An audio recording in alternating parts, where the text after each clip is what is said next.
जो जीवन के विभिन्न आयाम स्तर, उनको अगर समेटा जाए तो 4 विभागों में इनको बांटा जा सकता है। हम इनको पुरुषार्थ कहते हैं, धर्म अर्थ काम मोक्ष। पुरुषार्थ मतलब होता है पुरुष ही अर्चते, मनुष्य जिसको चाहिए। धर्म के द्वारा अर्थ और काम की प्राप्ति होगी तो हम सुखी रहेंगे, हमारी परंपरा ऐसा मानती है। लेकिन आज के युग में अगर आप विचार करें तो लगता है किसी भी प्रकार से ज्यादा जल्दी से जल्दी पैसा कमा लो और फिर मौज में जाओ। आप लोग इलाहाबाद, आप लोग उत्तर प्रदेश के ही नागरिक हैं, और उत्तर प्रदेश और पूरा देश जिस प्रकार की परिस्थितियों से गुजर रहा है उसमें आप इस बात का अनुभव करेंगे कि ये अर्थ और काम की उदग्र लालसा, प्रचंड लालसा मनुष्य को अधःपतित कर रही है। ऐसे में आध्यात्मिकता का आग्रह, ऐसे में सोचना कि तुम तत्काल किसी तरह से रुपया कमा के सफल हो गए, यही बड़ा पक्ष है कि तुमने अपने जीवन को चरितार्थ किया, कृतकृत्य किया, ये बड़ी बात। किसी भी तरह से रुपया कमा करके जल्दी से जल्दी, यानी सिवाय भ्रष्टाचार को कोई दूसरा रास्ता नहीं। और ये भ्रष्टाचार पूरे समाज को, पूरे देश को पतन की ओर धकेल रहा है। हम कैसे संयम बरतें, हम कैसे बड़ा काम करने की तैयारी करें, इसको हमें जानना चाहिए, सीखना चाहिए। और इस दृष्टि से गीता हमारे लिए बहुत उपयोगी हो सकती है। मैं केवल 2 बातें कहूंगा आपके सामने, जिससे कि आपको लगेगा कि अगर आज के प्रबंधन में भी हम गीता का उपयोग करें तो हम कितने सफल हो सकते हैं। गीता ने बताया कि हमारा पतन क्यों होता है, और ये भी बताया कि हमारा उत्थान कैसे होता है।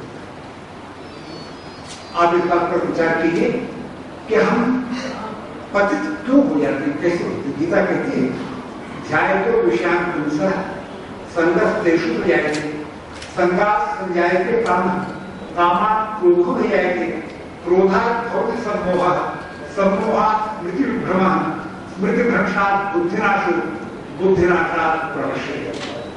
ये पतन कराता है। आपने किसी विषय का ध्यान करना शुरू किया। विषय कहते हैं इंद्रियों के क्षेत्र।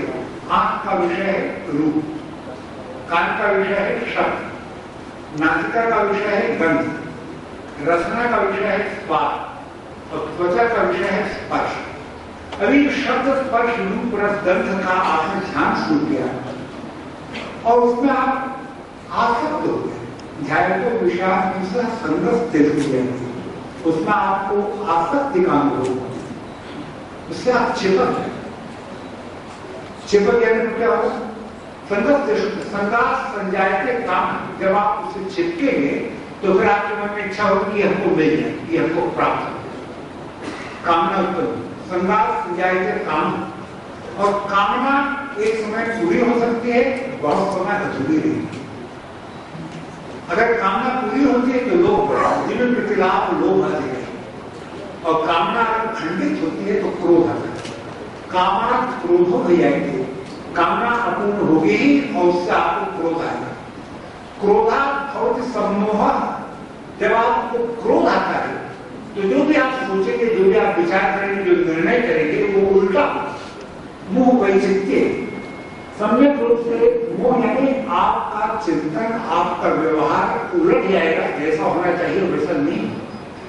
सम्मोहात् स्मृतिविभ्रमः, अगर आप सम्मोहग्रस्त होंगे तो आप भूल जाएंगे कि आप कौन हैं, कहां हैं, क्यों हैं, किस लिए हैं, क्या उद्देश्य है। स्मृतिभ्रंशात् बुद्धिनाशो, अगर आपकी स्मृति भ्रष्ट होगी तो आपकी बुद्धि नष्ट हो जाएगी।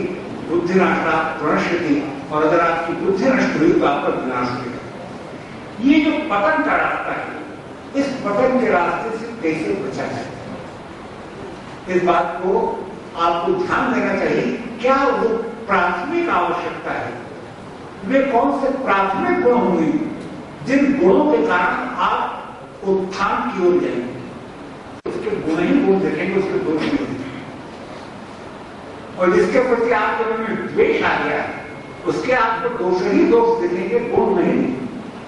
और ऐसी स्थिति में आप जो भी निर्णय करें गलत निर्णय। कैसे हम अपने विषयों में इंद्रियों का संचार करते हुए भी उससे चिपके नहीं, इसका सबसे अच्छा उदाहरण दर्पण का है। आपने कभी नौजवान लोग तो दर्पण देखते हैं, इसका नाम दर्पण क्यों? जिसको देखते रहने से डर पाए।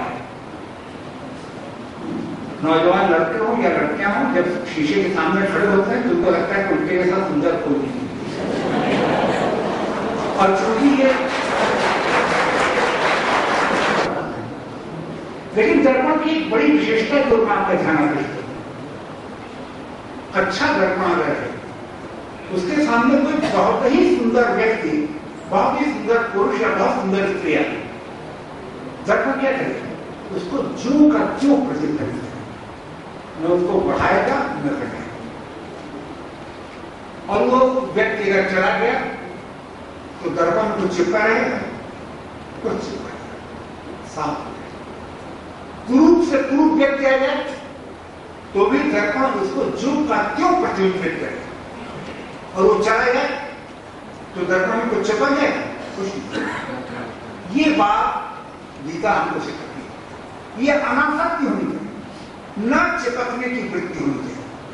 राग द्वेष युक्त जिस भी समस्या पर हम विचार कर रहे हैं, जो हमारे सामने काम है, उस काम को अच्छे से अच्छे ढंग से करने के लिए जो भी साथ में है, जो भी इनके साथ काम, तो बिना राग द्वेष के, बिना चिपके सही निर्णय लेने की क्षमता होनी चाहिए। राग द्वेष युक्तेषु विषयान इंद्रियैश्चरन्, विषयों में हमारी इंद्रियां जाए, आंख देखे सुंदर से सुंदर रूप को चिपकने जाए, कान सुने कड़वे या मीठे शब्द को चिपकने जाए, त्वचा स्पर्श करे चिपकने जाए, आसक्त न हो जाए। राग द्वेष युक्तेषु विषयान इंद्रियैश्चरन् आत्मवश्यैर् विधेयात्मा प्रसादम अधिगच्छति। जब अपने ऊपर अपना नियंत्रण रहेगा, पहली बात दुनिया के ऊपर नियंत्रण करने के पहले आपको अपने ऊपर नियंत्रण करना होगा। जो स्वयं अपने पर नियंत्रण नहीं कर सकता वो दूसरे का क्या नियंत्रण करेगा? अगर आप अपने ऊपर नियंत्रण नहीं कर सकते, अगर आप अपने क्रोध को नहीं रोक सकते, अगर आप अपने लोभ को नहीं रोक सकते, अगर आप अपने काम को नहीं रोक सकते, तो आप रह जाएंगे। विषयान इंद्रियैश्चरन् आत्मवश्यैर् विधेयात्मा प्रसादम अधिगच्छति। तब काम क्रोध लोभ मोह मद मत्सर को हम वे प्रसादे सर्व दुःखानां हानिरस्यो विजायते। अगर हम उस आंतरिक निर्मलता को प्राप्त करेंगे तो हमारे सारे दुख दूर। प्रसन्न चेतो हर्ष बुद्धि ही परिवर्तिष्ठते।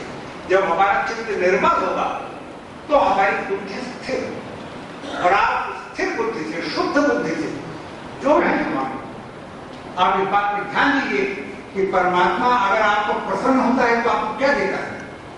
नहस्ते यष्टिमादाय देवा रक्षन्ति साधितम यं तु रक्षितुम् इच्छन्ति स्वोऽध्या योजयन्ति तम्। हाथ की लाठी लेकर देवता अपने भक्त की रक्षा नहीं करते। जिसकी रक्षा करना चाहते हैं उसको सद्बुद्धि देते हैं। सही बुद्धि अगर है तो हम ठीक फैसला करेंगे, और ठीक फैसला होगा तो हम जीतेंगे।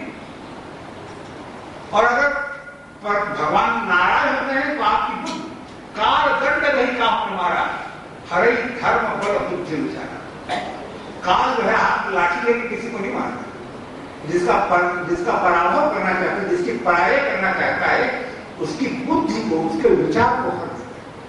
हम जो बड़े प्रबंधक होने वाले हैं, हम उस प्रबंधन के समय शांत बुद्धि से अपने ऊपर नियंत्रण करते हुए सही और गलत का विचार करें, न किसी से चिपक जाए न किसी से भड़क जाए। अगर हम चिपक के काम करेंगे तो भी गलत होगा, अगर भड़क के काम करेंगे तो भी गलत होगा। कैसे हम संयम के साथ, शांति के साथ सही को सही, गलत को गलत मान करके फैसला करें, ये बड़ी चुनौती है हमारे सामने है। और इसमें गीता हमको बहुत बड़ा सहयोग। गीता बताती है कोई भी काम के लिए आप उसमें 5 पक्ष होते हैं। आप देखिए कैसा प्रबंधन को सिखाया गया। अधिष्ठान तथा कर्ता कर्णं च पृथक विधम विविधाश्च पृथक चेष्टा दैवम चैवात्र पंचमम। बड़ा काम करने के पहले, निर्णय करने के पहले अधिष्ठान सही चुनना चाहिए। ठीक स्थान पर ये काम होगा कि नहीं, ये इसके लिए उपयुक्त है कि नहीं। आप सोचिए, जमशेदजी सर्वानी काका बंबई में थे, उन्होंने अपना इस्पात का कारखाना बिहार में क्यों स्थापित किया? बंबई से उनको बिहार आने की क्या जरूरत थी? क्योंकि उनको लगा कि बिहार में कोयले की खान है, लोहे की खान। अगर हमको इस्पात बनाना है तो उसका उचित अधिष्ठान बिहार ही हो सकता है। ठीक स्थान पर ठीक चीज बन सकती है। आप भी जब प्रबंधन करें तो देखें कि अधिष्ठान ठीक है कि नहीं। अधिष्ठान ही अगर गलत होगा तो बहुत नुकसान होगा। अधिष्ठान तथा कर्ता, करने वाले लोग कैसे हैं? सात्विक हैं कि राजसी हैं कि तामसी हैं? डरपोक हैं कि हिम्मती हैं? विचारवान है कि यूं ही डींग मारते हैं? ये भी सोचना चाहिए, कर्ता की परख होनी चाहिए और अपने में सत्व गुण और रजोगुण का विकास होना चाहिए। रजोगुण से प्रेरित सत्व गुण बड़ा काम करता है, तमोगुण बिल्कुल हमको नीचे गिराने वाला है। कर्ता कैसा है इस पर कुछ निर्भर करता है। यंत्र आपके लिए सुविधा दे सकता है, अंतिम फैसला आपको ही करना है। कंप्यूटर क्या करेगा?